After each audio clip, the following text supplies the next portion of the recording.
Good morning. This is Diana Peterson-More. I am the facilitator of conversations on wise women and good men. We started about a year ago, had a bunch of really interesting topics, and then starting this year, we have a series called Leaders on Leadership. I'm glad that you are all taking part of this, and I'm really pleased to introduce two nonprofit leaders. Mark Watterson, who is the CEO of the Convalescent Aid Society, and Deborah Sue, who is the CEO of the YWCA of Glendale, Pasadena.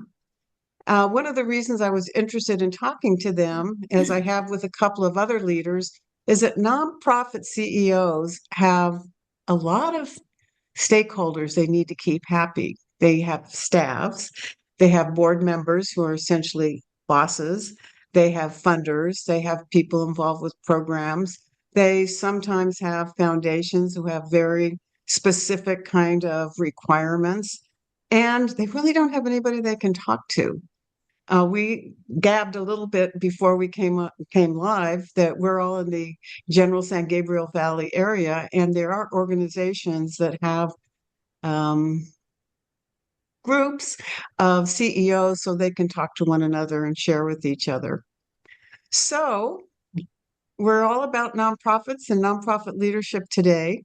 And each of my guests will be doing a self-introduction. And what the heck? Let's have men first. So, Mark, take it away. Oh boy, that's uncomfortable. Well, I will be brief, but my professional journey, it was not intentional whatsoever. So when I graduated college, I decided that I wanted to travel the world. So I hooked up with a couple different temp agencies, and I would go on a contract job for a couple months, save up some money, and then go gallivant around the world. And I did that for several years. And when I came back to LA and decided I wanted to start working, I was with the Los Angeles Clippers. I worked in their media relations department and really enjoyed it. So much so that I got hired by a minor league team in Detroit. And as I was driving across the country to start the job, they called and said they ran out of money. And so I was halfway across the country with all my stuff in storage and no job.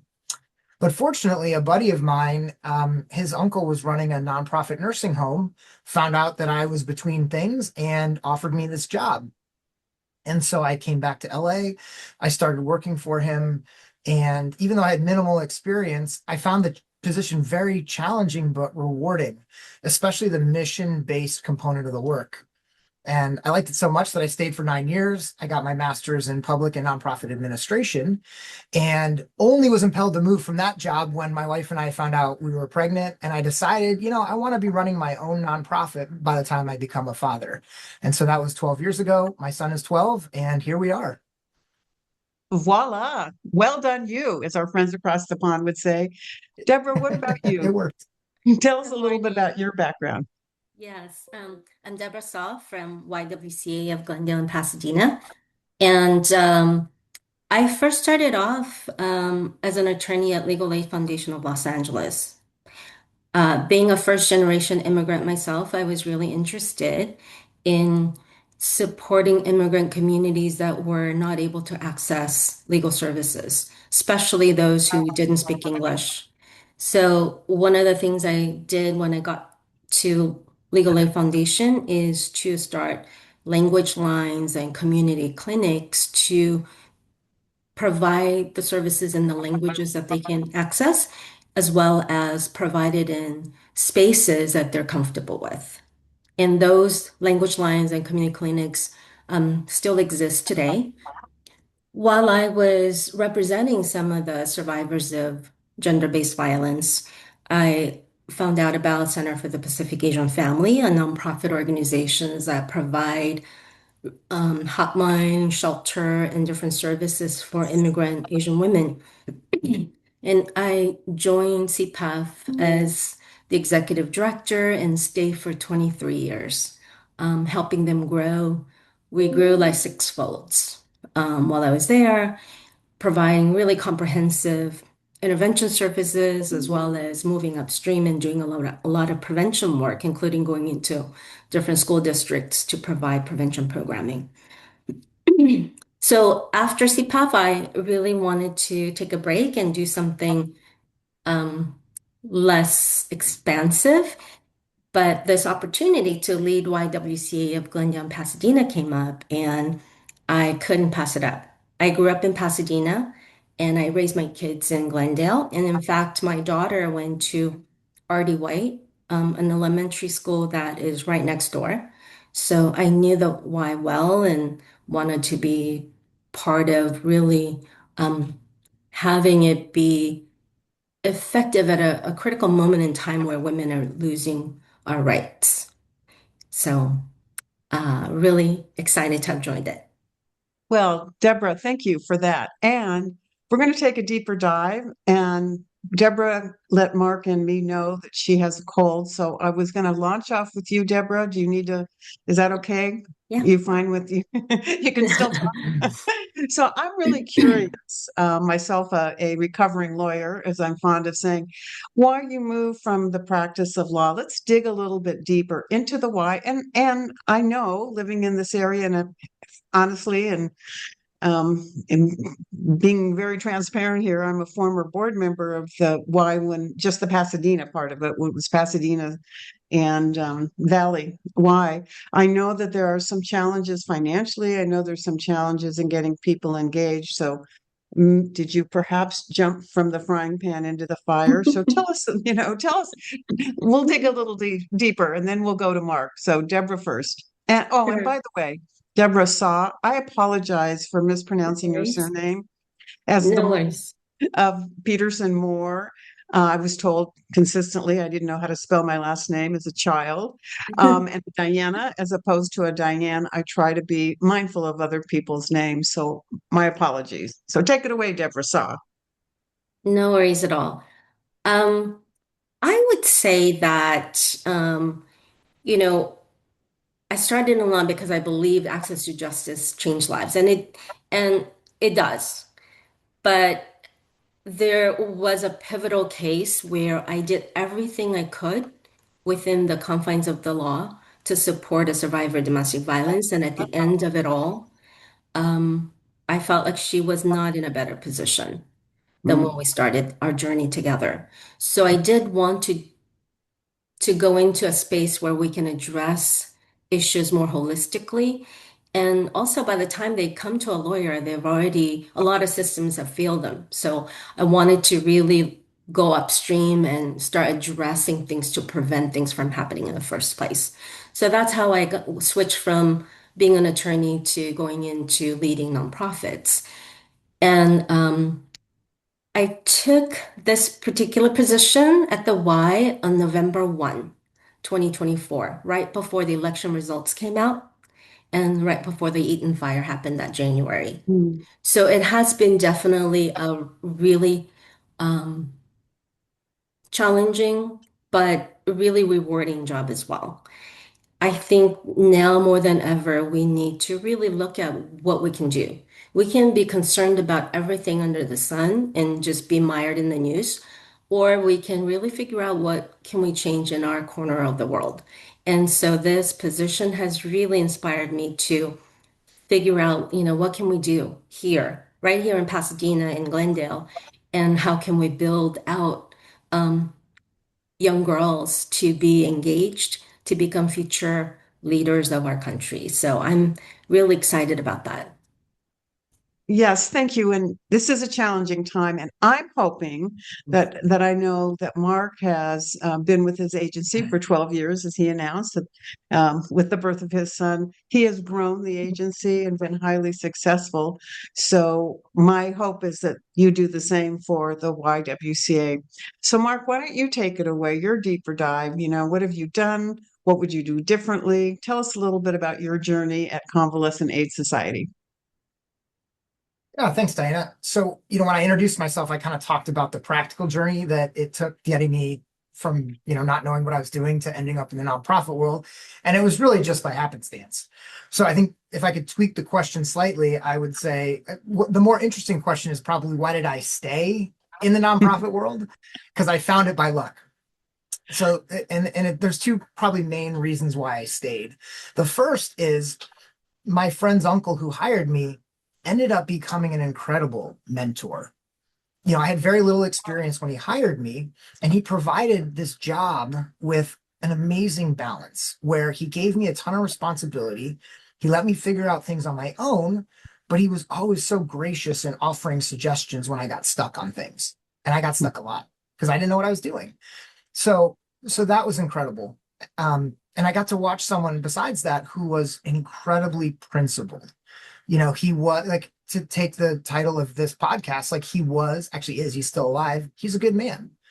And I think back to had I been hired by someone else as my first experience in the nonprofit world, and had that person been a jerk or whatever, I mean, it's possible I don't end up staying in this field. So I'm very grateful for that.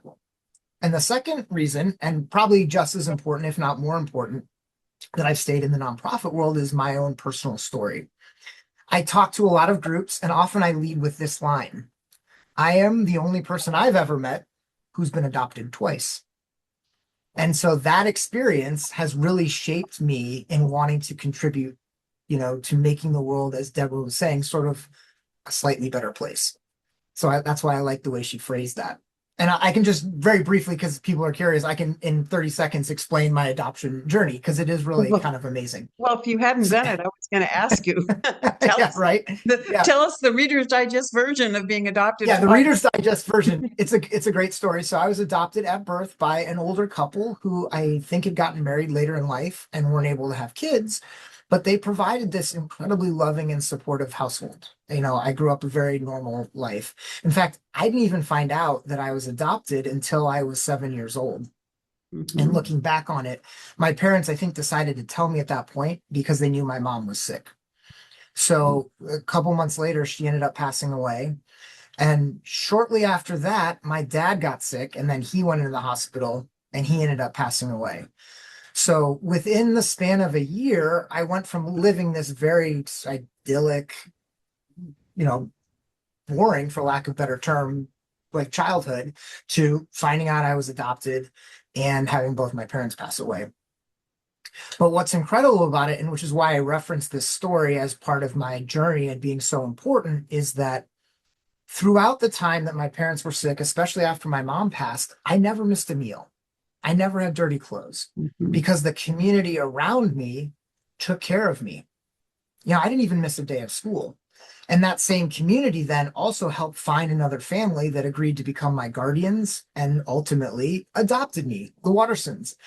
And this new family was just as great as the first family. I call them my new family, but coming this December, I will have been part of the Watterson family for 40 years. But my new family came with a brother and a sister. I'd been an only child, and they provided another just amazingly supportive environment. So here I am, even at 9 years old, I understood how fortunate I was. A lot of kids go through life very self-centered, but I had a very clear realization that the universe had circled together to take care of me. And I feel so thankful for that I love being in the nonprofit space because I feel like I can never pay back all that I've been given, but darn it, I'm going to try. That's an amazing story, Mark. That really is. And community does come together and it does rally. So I understand. Wow. So taking us in a slightly different direction, but consistent with Leaders on Leadership, we have listeners who are either putting their toe in the world of nonprofits, who are there and are thinking about becoming a CEO. So jumping back into what I said at the outset about the many stakeholders, tell us about that. Tell us about how you manage them, and maybe even tell us a brief story of a time where you fell short. I think we often learn from the mistakes we make or the mistakes others have made. And after Mark, we'll jump back to Deborah. So take it away, Mark. Sure. Well, I mean, it's such a great question. My own personal journey, not even talking professionally, I'm learning that it's not always possible to please all of your stakeholders, like in your life. And saying it out loud, it kind of seems obvious. But as an inveterate people pleaser, which I am, it's been a hard lesson for me to learn. So to answer the question, I think you have to be guided by your agency's mission, vision, and values. So if one of those stakeholders in the categories you mentioned, want something that forces the nonprofit outside of that nonprofit's mission, vision, and values, I think you have to look at it and then say it's okay to disappoint them if we can't deliver what they want. Anyone who truly values you as an agency, I think, will self-select into supporting you.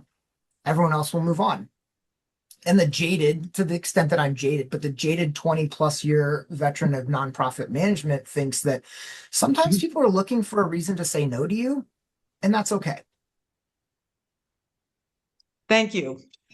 Um, that is I'll take another word from the title of Wise Women and Good Men. That's wise advice. You can't, even if you're a pleaser, you can't please everyone. And I've noticed in my long life that people who are people pleasers end up pleasing no one sometimes in the end.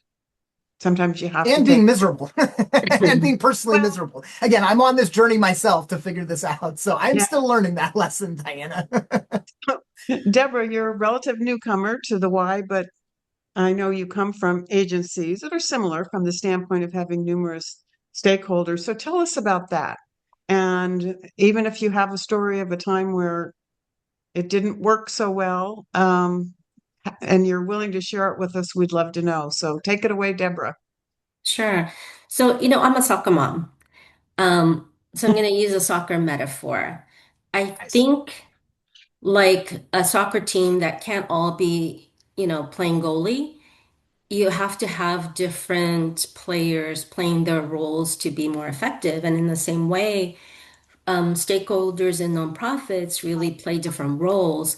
But what makes the team effective is, everyone knowing their role, trusting each other, and having a playbook.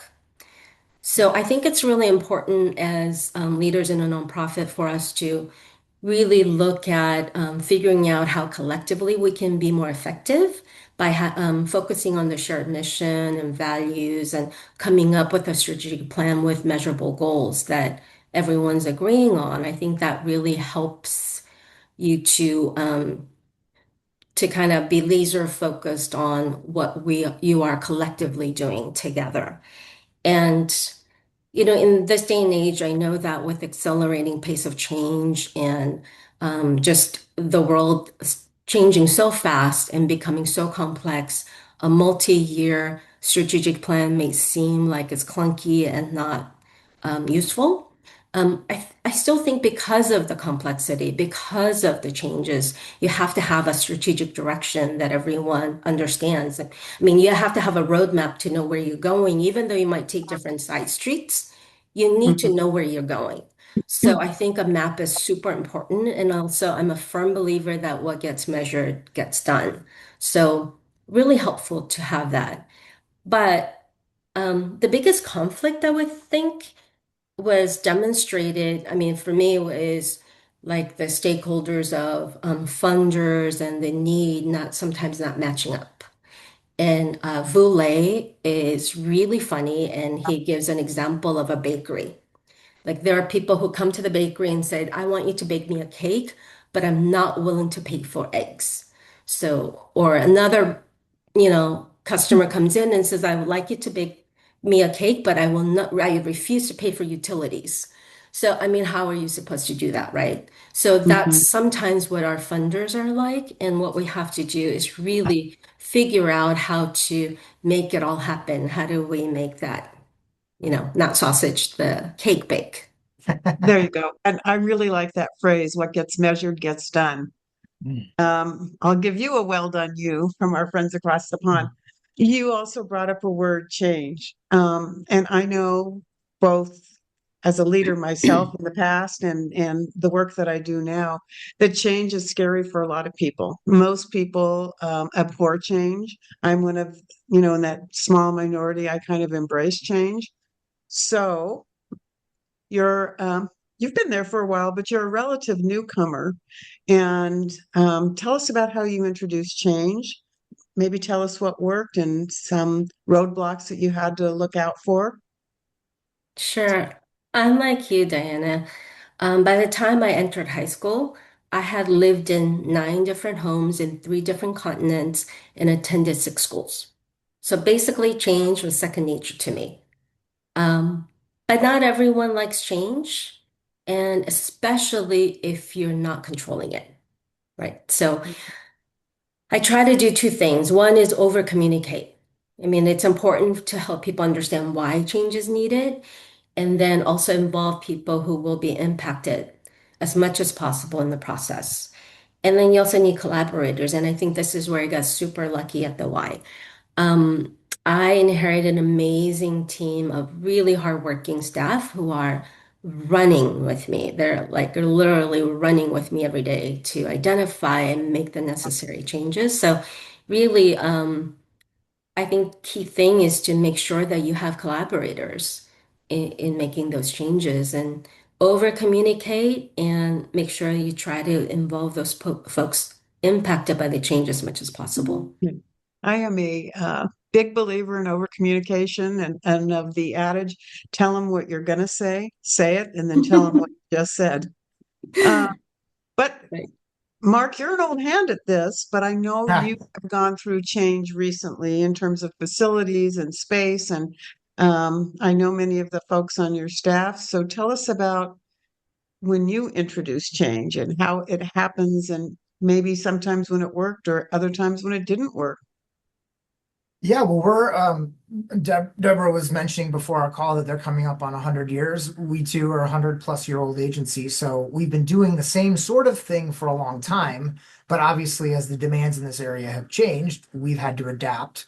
And what you're referencing, Diana, is we've served the San Gabriel Valley since 1923. But we realized that in order for us to really grow the reach of the agency and to help fulfill our mission, back to mission, vision, values, that we needed to be in other communities. So a couple years ago, we went through a strategic planning process. Again, Deborah, I'm nodding vigorously as Deborah's talking about the strategic plan because I think that's really important. We got everyone here on board with this idea that we need to grow the agency geographically because as a nonprofit that loans out medical equipment, what we found is being hyper local is really crucial. We have to make it easy for people to pick up the equipment and we have to make it easy for them to bring it back on the back end.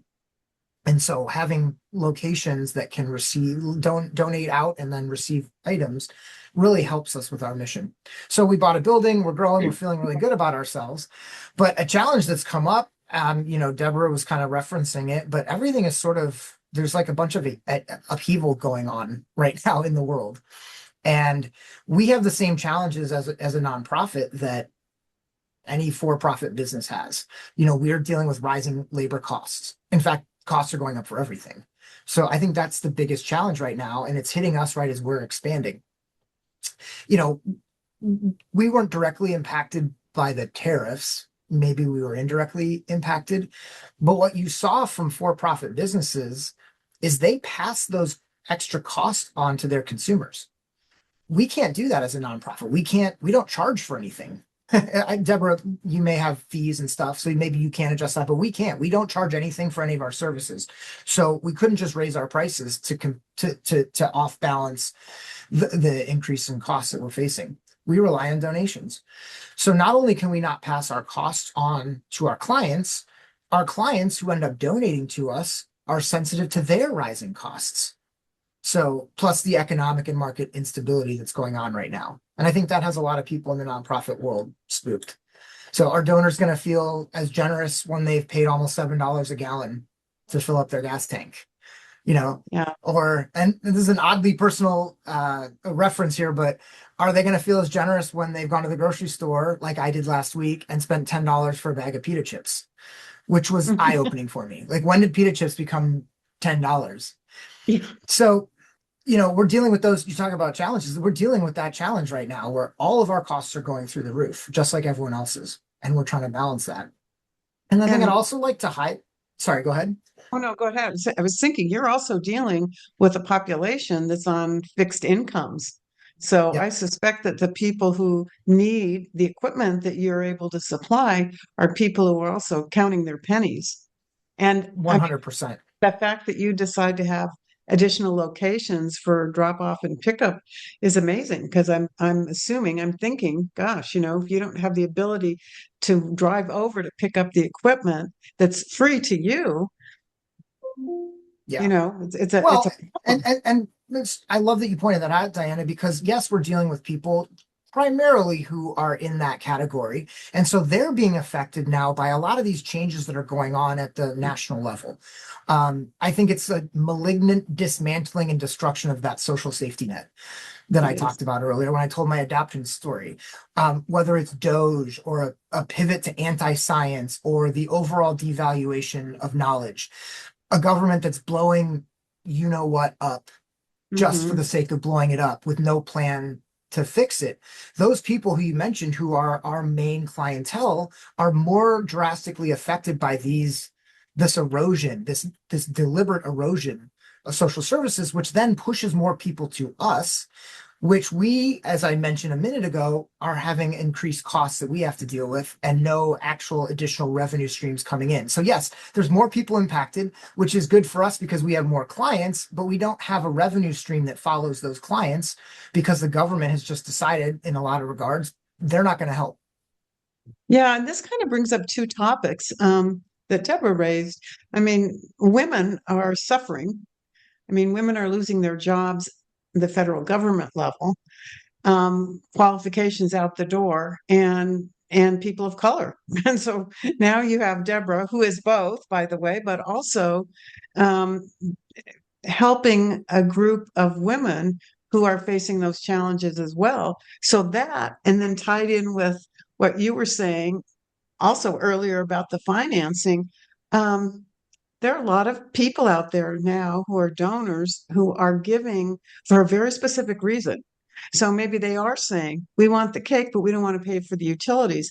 There's a, you know, there, I know there was a period of time when the Weingart Foundation was giving out capacity and administrative monies in recognition of the fact that most people say, well, I just want to donate to programs. Well, who's running the programs? And that's always problematic.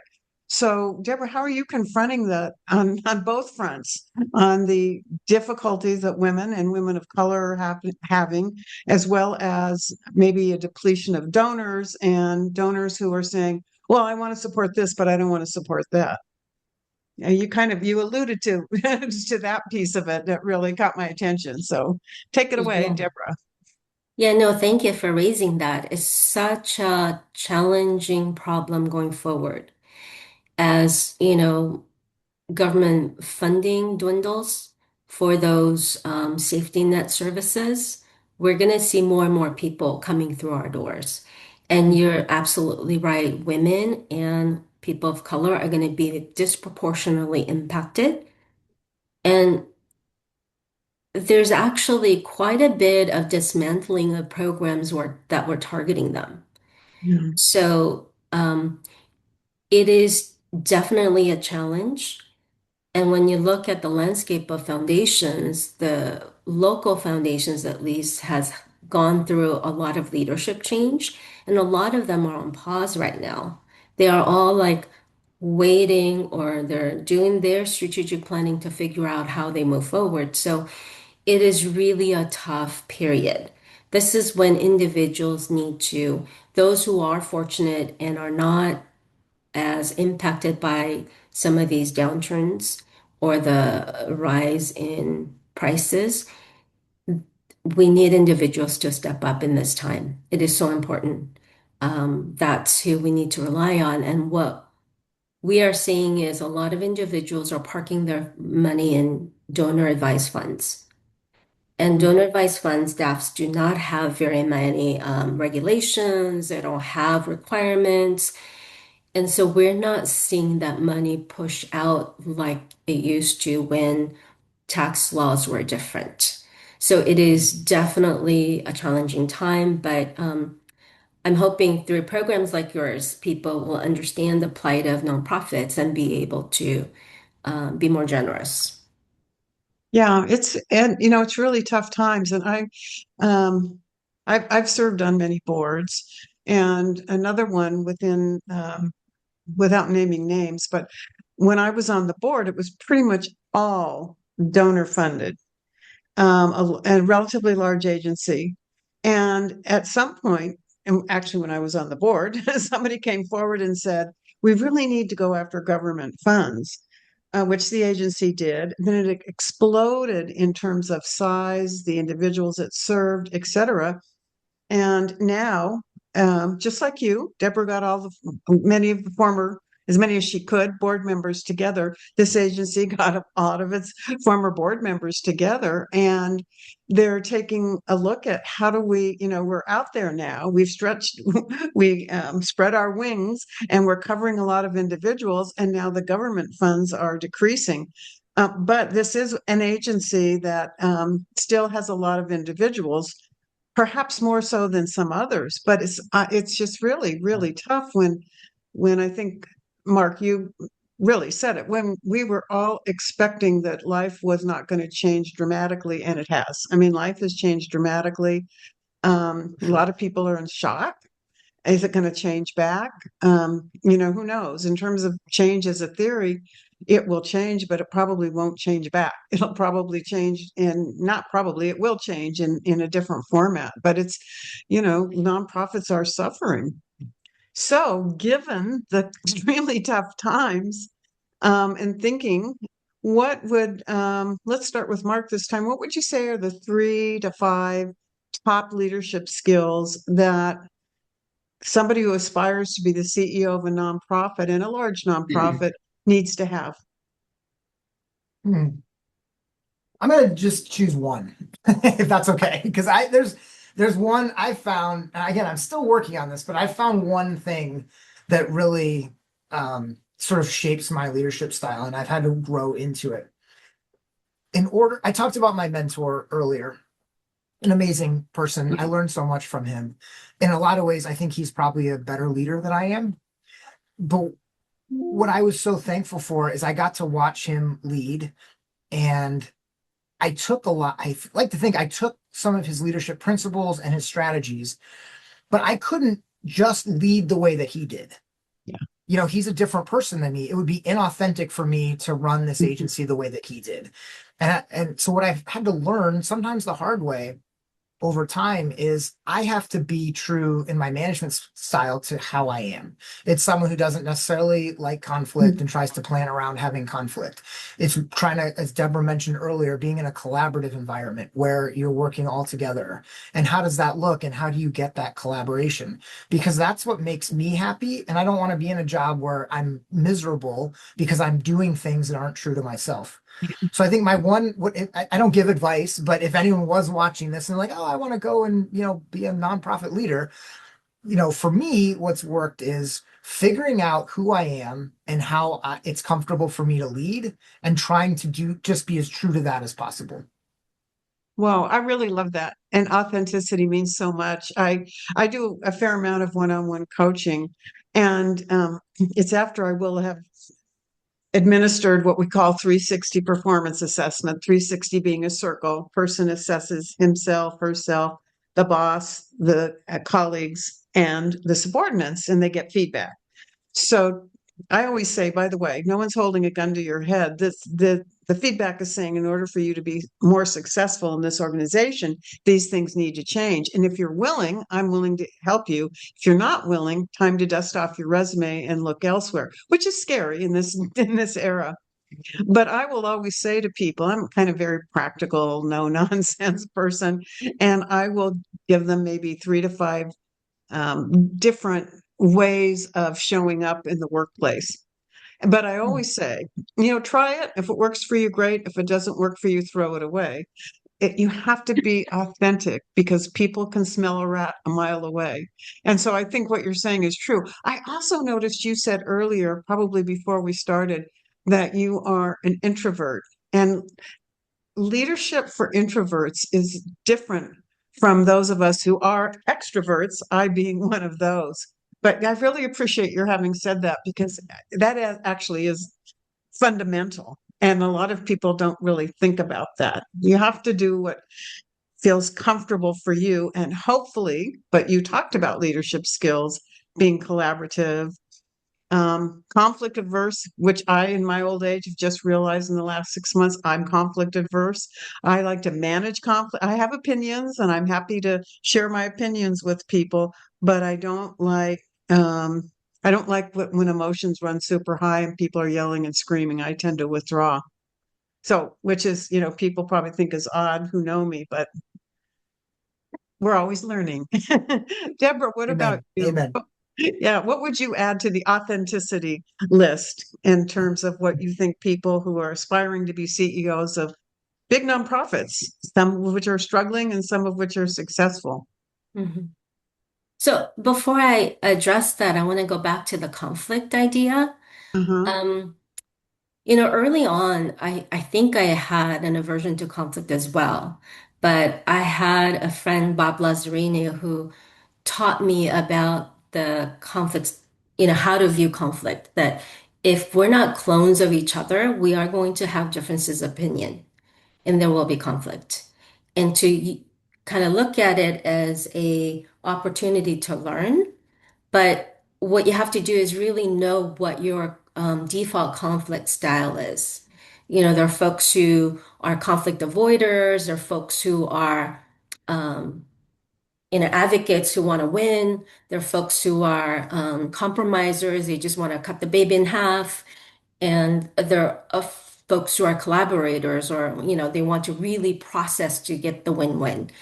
And Mhm. none of those are perfect. In fact, it really is a situation that should drive which tool you use. If it's like something that's not a big deal, avoiding it is perfectly fine. But if those dishes that get left in the sink starts really getting you angry and it comes out in different ways and you're lashing out for something else, then you have to address it. And so, really learning like when is appropriate. Being an advocate and getting for that win is perfectly okay when you are, representing your client in court. But if you're doing that with your roommate all the time, then you're not going to be a very pleasant person to live with. And if it's an important issue, don't split the baby in half. That's not good for anybody. You want to like come to that win-win and really spend the time and process it more. And if it's something urgent and you need to get a decision quickly, then you do have to compromise. So it was really eye-opening for me to get that kind of training from Bob to really look at each of the situations that come up in front of me, to look at like what's my default mode and how do I pull back and figure out how I should be in this conflict situation. Well, So, it's interesting that you say that because in my line of work, there's two schools of thought, conflict resolution and conflict management. I'm mm, a conflict management person because things that are fact-based can be resolved. Let's say Mark has a policy or you that says first first come first serve when it comes to vacation. Two people want to take the same time off. That's easy. You can resolve it. Policy says first one in the door. But most policies, and especially the backdrop of what we talked about earlier, where we are today in society, are values based, or they're based on culture, history, family, um, religious beliefs. You're never going to be able to resolve those, but you can manage to the win win. And when I do this with training, I do the two examples I use are abortion and gun safety or gun control or whatever you want to call it. And even the words mean different things to different people. So it's how do you manage to the win-win? And it's there's kind of a formula you can follow, and it's can be very successful. But it's to me, it's the anger piece of it. It's the I just wrote a blog on you as a weapon. You didn't do this, and yeah, and I find myself when someone says to me, you, I'll say, wait a second, I'll happy to tell you about me. You tell me about you. I'm capable of telling you about me. But mm. wow, Mark, I know you wanted to jump in and say something, so jump in because I beat you to the punch. I don't know that I did actually. I love to talk, but I think I don't know Well, that I have anything to add. Well, speaking of that, because we have a few more minutes, I'll start with Mark and then we'll go to Deborah. What haven't I asked you that you think the listeners to this LinkedIn Live, which will then become a YouTube later in the day, need to hear about leadership in the nonprofit environment? And today, let's face it, things are different. Yeah, that's a great question. I love that you frame sort of this whole discussion over stakeholders and realizing the broad array of stakeholders that each nonprofit kind of relies on. And just hearing Deborah talk, I mean, she's got a different set of stakeholders than I do. Even going back to the discussion about taking government funding that you mentioned, Diana, we took the opposite approach here because when I worked for the nonprofit nursing home, we were recipients of Medicare funding and we got Medicare Part Hmm. A funding, and we had a bunch of patients staying with us that had no resources and we weren't getting anything for them. So we made a strategic decision at that point. And again, this is my boss making the decision, but I was partly involved in helping implement it, where we decided to get enrolled in the Medi-Cal program. And that came with a whole bunch of stipulations and strings. And what I discovered watching that process play out was we were completely at the mercy of the government when it came to how much money we were going to get, when we were going to get the money. Here's a crazy story. So we had to fill out this thing called a Medicare cost report every year, where we had to have an accounting firm help us with it because it took all this data, what our expenses were, what departments, how long length of stay people were here, did they come back after being discharged, and all this stuff. And so one year we got a $250,000 bill from Medicare saying, hey, you owe us this money. You can appeal it if you want, but you owe us this money. And you know what our recourse for appeal was? We had to appeal to CMS, the same people that told us what we owed. So do you want to guess whether we won the appeal or not? We did Yeah, not win it. yeah. And so that experience colored me going forward. And when I took this job, I said, listen, if we're going to grow the agency, we're not going to do it by being beholden to one single stakeholder above everyone else. Mhm. And that meant we weren't going to get into any government funded programs because I didn't want anyone to have this much control over who I hired, when I hired them, what programs I did. But I bring that up because that's not the approach that would be appropriate for other agencies. That's just what was important to me based on my lived experience and what I felt was best for this agency here. And so to just paint with a broad brush, I think you have to not only be aware of your leadership style, but also be really comfortable with what your agency is all about and make a decision and just run with that decision.